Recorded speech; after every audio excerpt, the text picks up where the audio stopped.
From the center of the universe, Toronto, Ontario, Canada, this is the SDM Show with your host, Rob Cairns. The SDM Show focuses on business, life, productivity, digital marketing, WordPress, and more. Sit back, relax, grab your favorite drink, and enjoy the show. Here is Rob. Hey everybody, I'm Rob Cairns. I'm the founder, CEO, and Chief Technologist at Stunning Digital Marketing.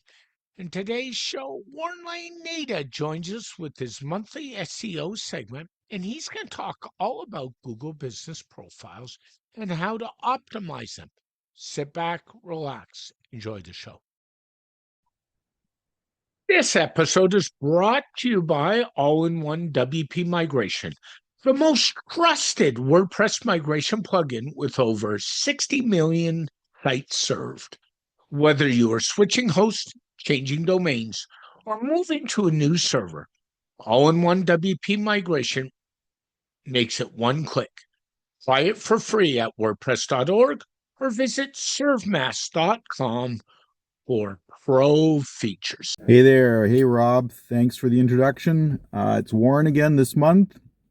And going to talk about Google Business Profile, Bing Places profile, and what that can do for our SEO. As you can see, I'm in the car, and I'm at our local pet place, Fressnapf, big in Germany, and they don't open for a few more minutes. So I thought, hey, let's talk about Google Business Places because they are probably one of my best favorite examples on how you do Google Business Profile the best. And we'll get back to that. So yeah, welcome, and I hope you've had a great month. Looking forward to May coming up here, or maybe it already is. So, let's talk about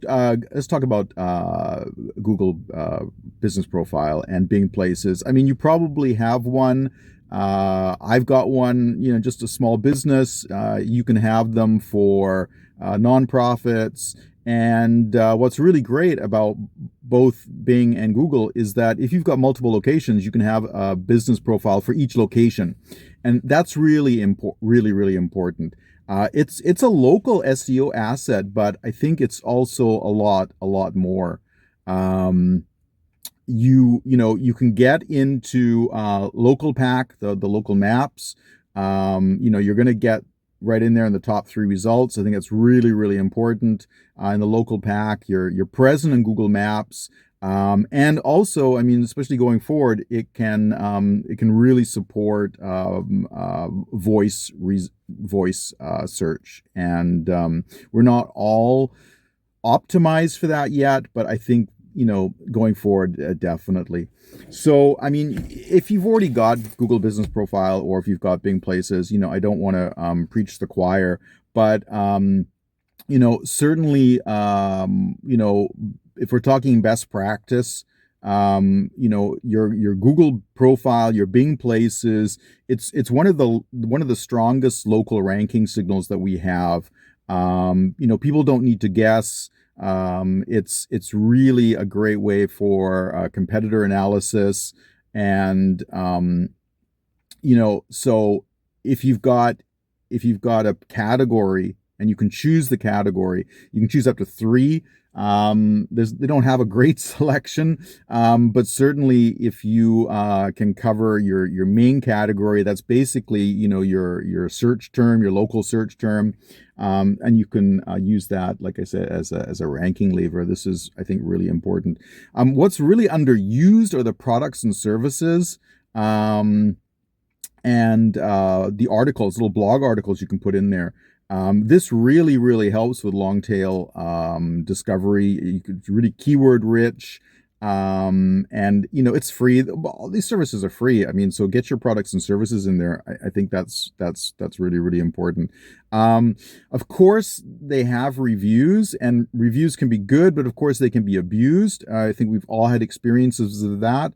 You're either getting a bad review, which is fake, or you're leaving an an actual bad review, and then it gets deleted. So it's not foolproof, but certainly it's there.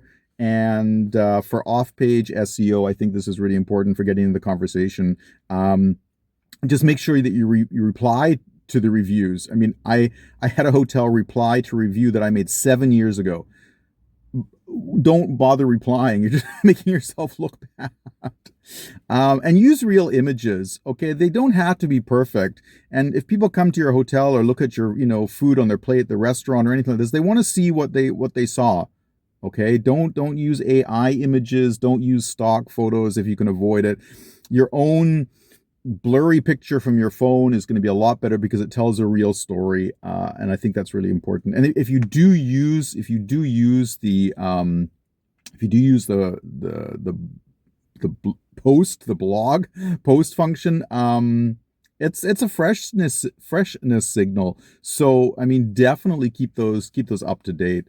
I think that's really an important best practice. I think that's really sort of where we want to start. And what maybe some of us are using, but not all of us, is that we can connect the Google Business Profile or Bing Places to our SEA. So, you can do local search ads, and you've probably seen them in the local map that you have the little ad. So this is definitely a winner. I think you're combining your SEO and your SEA. I mean, SEO can really support your SEA, and for the competition that's often apparent in or often present in local search, I think this is really important. Our clients get really good results with local ads.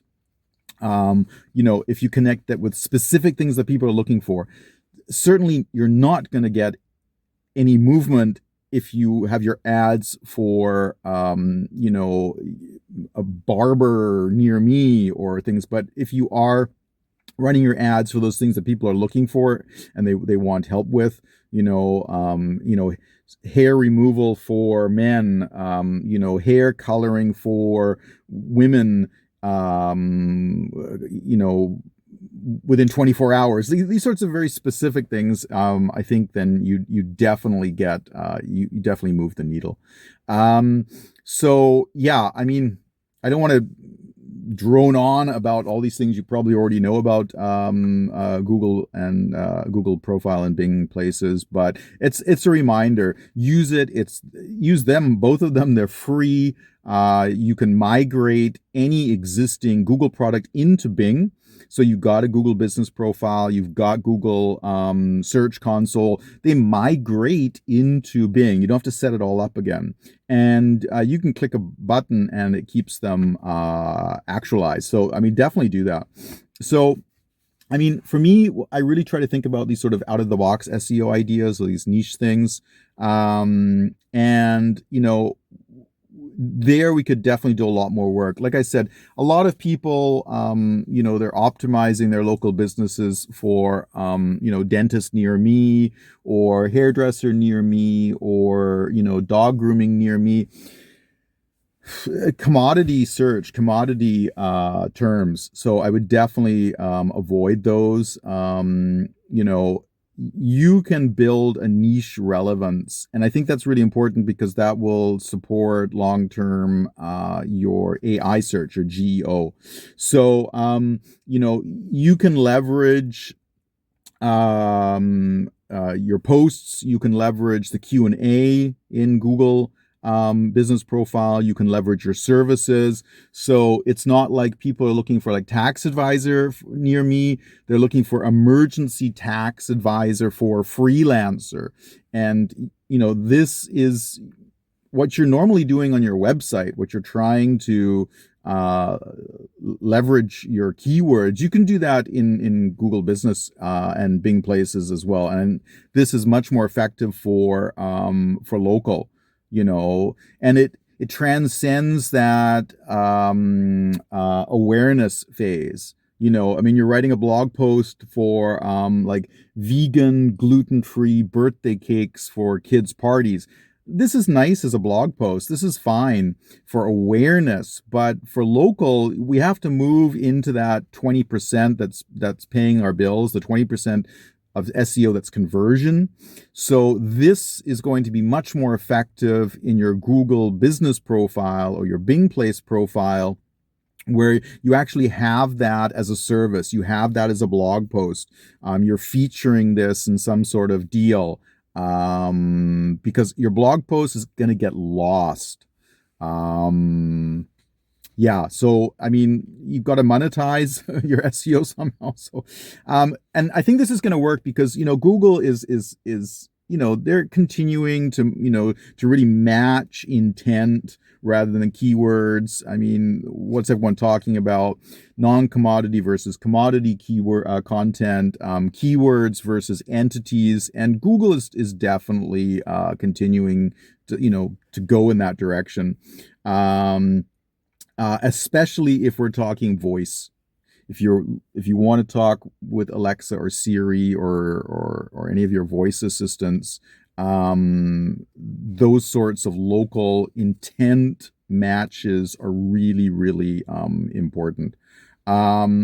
Now, what I do is I try to connect those search phrases that I'm getting on Google Search Console and Bing Places, and I'm matching those search phrases and I'm creating questions and answers on my pages. And I think this is really going to help. What I think the goal is, I mean, it's a knowledge database, but what you can do is you can really aim to turn your Google business profile and your Bing Places into more of a mini intent database.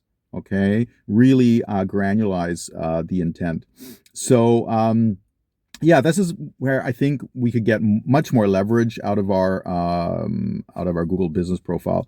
Now, if you're like me, you're always, AI is always saying, oh, yeah, you want to know about GEO? Well, GEO is local search. And it's like, no. But a lot of people, I talked to a colleague yesterday, going like geo. So when we're talking geo, we're talking local search. Like, no. But so it isn't, geo, generative engine optimization, as I'm sure you know, but it's possible. We're on the cusp. We're on the first baby steps of how can we get cited in AI. Now, this is really difficult. I don't want to get into this topic because, it's very difficult. Like, let's imagine, you want to get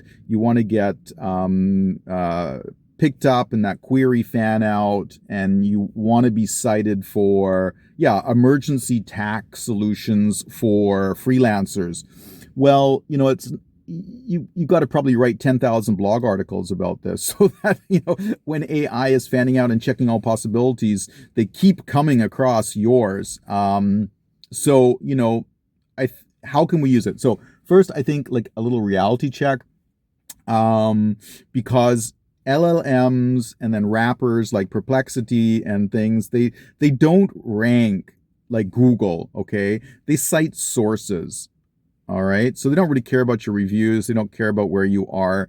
You've got to be a very, very good source of very specific, unique information.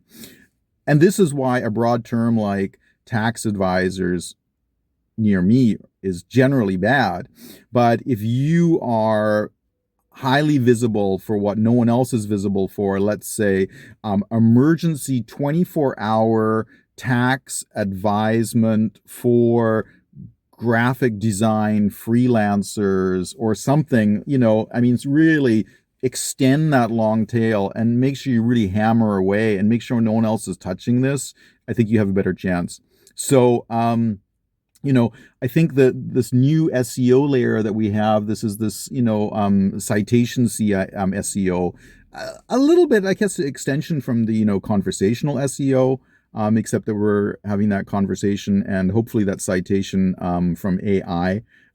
So, make sure the answers are unique, make sure they're clear, make sure they're structured, make sure you're using not just keywords, but entities. Okay, so your business name, your location, who is the tax advisor, What companies are you servicing, and make that consistent across the web. Don't make it random.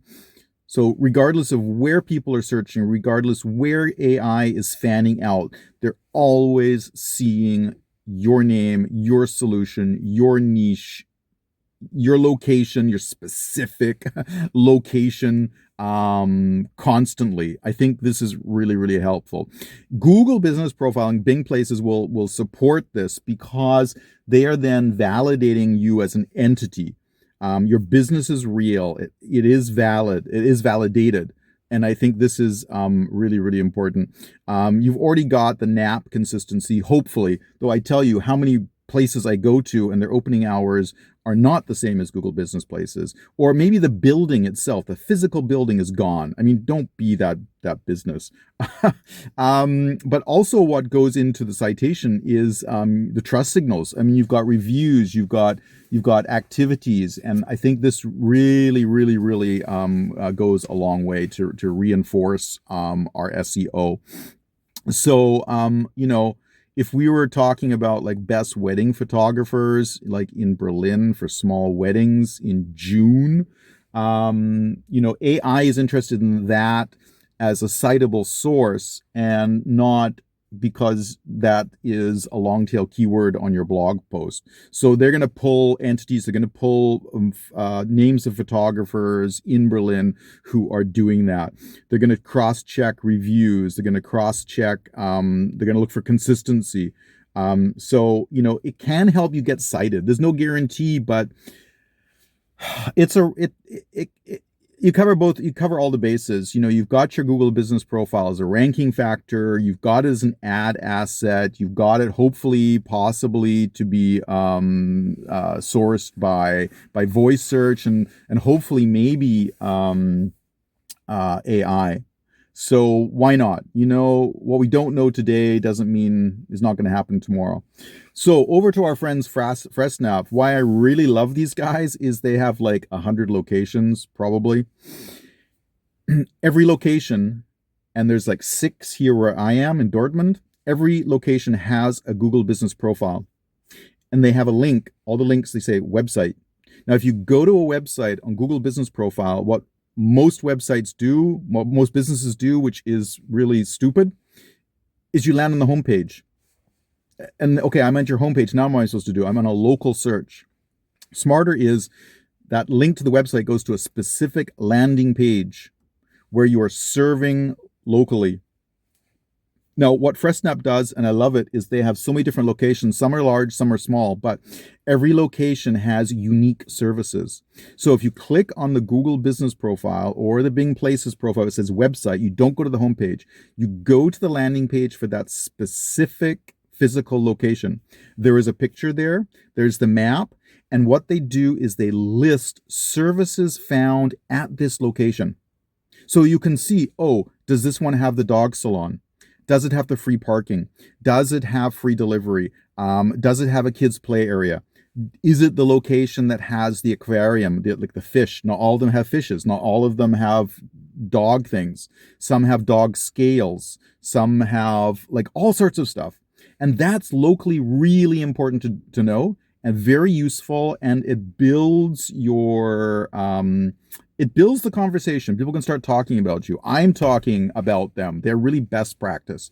So even if you only have one location, use that click wisely, okay? Don't link to your homepage. Link to, okay, someone's looking for me locally for this specific service. So when they click, boom, there I am. A little more in your face. So I hope this helps. It's another thing that we can do. Why not? It's free. It's all free, people. Let's just do it. It's just our time. And what else are we going to do with it? Watch Netflix. We'll see you next month. And I'm everywhere on social media. Blue Sky, Mastodon. I don't know where I'm not. Tiki-Talkie. My favorite, Twitter X. Okay? Come on over. Say hi. Ask some questions. Reach out. Social media is free.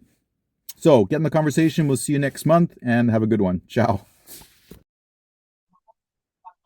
Thanks again to our sponsor, All-in-One WP Migration by ServeMask.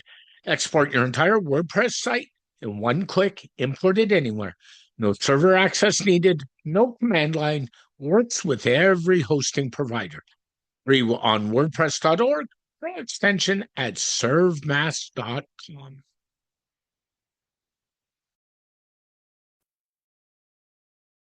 A very special thank you to Warren Laine-Naida for joining us on this edition of the SDM Show. The SDM Show is dedicated to my late father, Bruce Cairns. Dad, I miss you very much every day. My mother, Ann Cairns, who's still doing really well and is an inspiration. And of course, Tiz Maroney. And Tiz, I know I've said it, but thank you so much for all the inspiration you give me every day.